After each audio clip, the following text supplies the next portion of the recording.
Good morning, children. I hope you have enjoyed your previous work.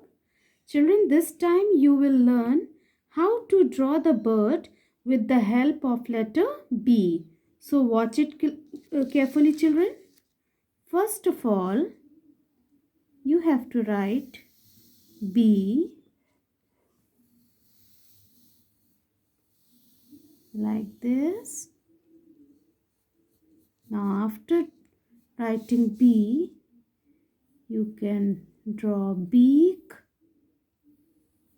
of a bird.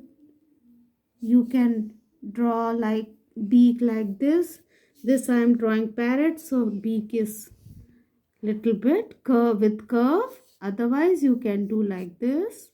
Okay, it is up to you which bird you want to draw. You can draw.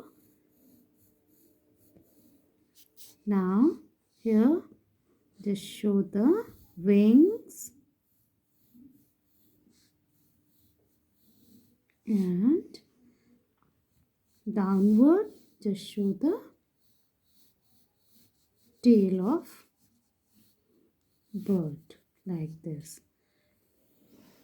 Draw eye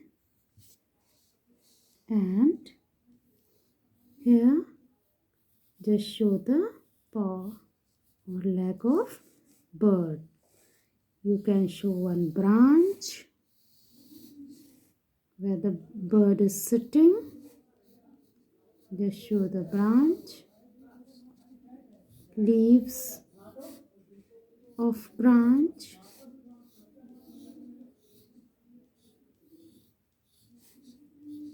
like this. Show the leaves and you can draw sun, cloud, whatever scene you want to show, you can show at the background. Okay, after drawing the bird, you can color it like this. This is parrot, so I have done it green. So do nice drawing and make a beautiful masterpiece. Thank you. Enjoy your day. Stay safe and healthy.